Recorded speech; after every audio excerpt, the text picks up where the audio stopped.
Hey guys, we're here at Ayala Mall, Manila Bay for the biggest mini four-wheel drive event of the year. This is the Tamiya Mini Four-Wheel Drive Asia Cup Challenge 2026. So before we start, we would like to introduce ourselves. So my name is Chen. This is AJ. Obi. And Joey. and Joey. So we're very lucky na maging part ng event na to. Super saya. Ang dami din freebies, right? Dami. So flex lang namin yung mga freebies na nakuha namin. So, Paldo, pwede nang pumodium. So may parang abaniko na bag na may kasamang jeepney na kit. Stickers and pins na exclusive lang sa TMAC na event. And Okay. shirt. And t-shirt nga pala, yan. Uniform. At uniform, white is for Team Philippines. Okay, so to give you an idea kung anong pag-uusapan natin sa video na to, super special nito kasi i-cover natin lahat na mangyari dito sa event na to. Okay, so first, track layout, papakita namin kung ano yung track, ano yung mga panels. Second, yung scoring o yung rules, ticketing system, discuss din natin yan. Third, practice round. So kung may mga video kami dito, papakita rin namin sa inyo. And what else? Last is yung laban. Setup. Pakita din natin. Yung final setup ng mga auto namin. And then last is yung video na ng quarters to finals hanggang sino na yung manalo. Okay, so shout out sa mga sponsors natin. Sige, ikaw muna, Kobe. Shoutout sa Kaizen by Kirby. Saka Red Cup Racing, Sensei, Janjep. Yan. Mga ka-team ko, sila Patrick. Yan. Okay. Si JB. Yan. Si Boy Mulet. Boy Wala Mulet. dito. Yun lang. Si ikaw, Enzo. Shoutout sa mga kaibigan ko sa Canada, D2G, Haven. And shoutout din sa ate ko na nag-sponsor sa akin sa mga pyesa ko. Alright, ikaw, sir. Ayun, Kaizen Circuit din kay Kuya Curbs po. Tas and kay JB. Dapat pumunta ka dito. At saka Team Kaizen pala. Team Kaizen. Team Kaizen. Salamat. Okay, sa akin naman, Team Attic. Team Thank you Attic. sa Team Attic sponsor.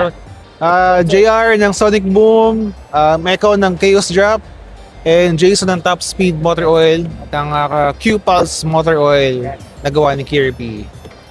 Sino ba? Mix Saro. And yun na naman. Thank you sa mga sponsors natin for birthday. Okay, sige, game. Simulan natin. Punta tayo dun sa track. Then discuss natin kung ano yung mga panels na nandun. Okay. Bale, ito sa starting line, meron tayong launcher. 5-lane launcher, rainbow. Tapos magsisimula siya sa straight, curve, straight, tapos 45-degree changer. 45-degree bank. Tapos changer siya. Tapos susunod, dragon back or camel back, ang mga tawag nila dyan. Sabay, Eiger up. Yan, Eiger up. Galing naman siyang corner kaya di ganon ka-critical para sa akin. Tapos, Eiger down, may receiver naman. Mga 1.5 ang receiver, tansya ko. Sabay DG curve. DG curve, biglang papasok ng slash bank. Pagka slash bank niya, may AB. May isang AB lang. Ayan, maliit lang naman siya eh. Tapos 30-degree bank. Ay isang DG curve ulit. Tapos 30-degree bank. 45-degree. Ito, 45. Tapos 30 ulit. Then, finish. Ayun lang naman. Sa rules natin dito sa TMAC, parang PH Cup lang. So, may ticket. Pero for TMAC, 4 lang. Ang tawag dito, flight. For this event, flight ang tawag. Hindi groupings, hindi race number. So, per flight, may race number dito sa ticket. Tapos, may lane, kung anong lane ka pupunta. Tapos, kung anong class. So, dapat check nyo lagi kung anong race or flight kayo. Tapos, 4-point system. First place, 5 points. Second, 3 points. Then, third, 2 points. Then, fourth and fifth, 1 point. Tapos, pag di nakatapos, DNF, 0. So, for ngayon naman, para mapasok ng quarterfinals as per TMAC committee, at least kailangan maka 4 points para makapasok. So top 75 din. Tapos pag may pareho ng points, isasama na din daw nila. Baka maraming magkakapareho ng points. So quarterfinals, then semis-finals, podium. Siguro pag quarters, top 2 finals, pag hindi nakatapos lahat, re-race. Then parang wala pa sinasabi kung last car standing, pero usually last car standing lang. So ayun, konti lang yung race, so feeling ko maaga na matatapos to. Ayun. So sa setup naman ng kotse namin ngayon, depende naman kung FMA o anong chassis ang gamit nyo, CFM, MA, ME. Pero sa akin kasi, mostly ang gamit ko is CFM. Kasi medyo madali siyang i-tune, tsaka hindi siya komplikado. And for this track layout, ang setup ko ngayon is cylinder sa harapan, heavy sa gitna, and slim sa uli. And for my brake is black for the front and pink sa likod. And for my motor is HyperDash 3 2029. And yeah.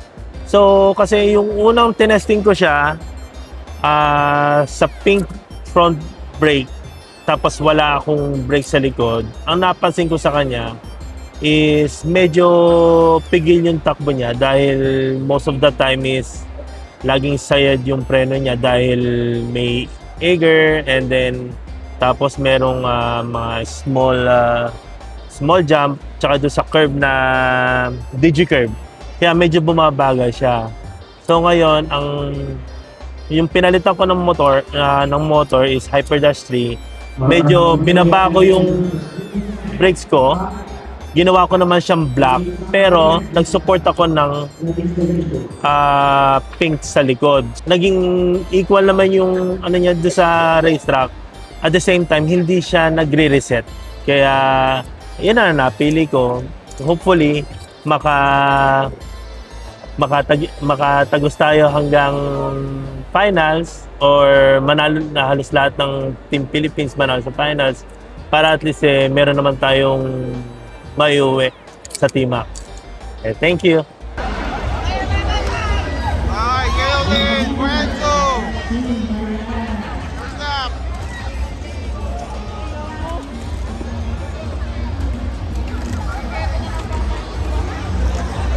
Second lap.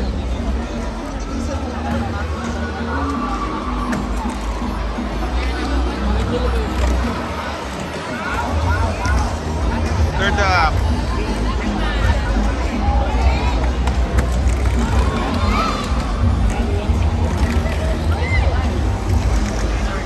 Fourth lap.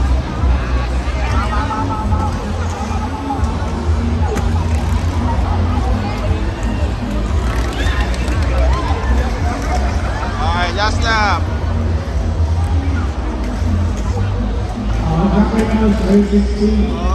Okay. Ayun! Woo! Good run! Team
Ano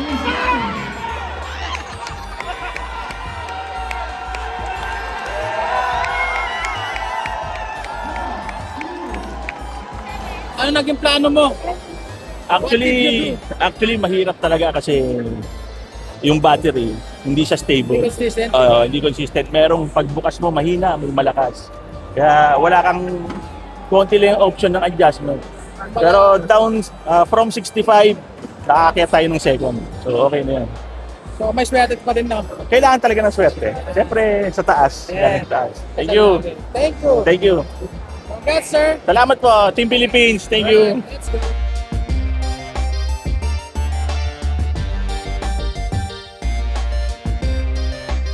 Hello everybody, good afternoon and welcome to TMAC 2026 in the Philippines. I hope you're able to watch the Facebook Live and in our YouTube as well. And I hope you're enjoying the action. Thank you for coming and next time I hope you guys can also participate. Thank you.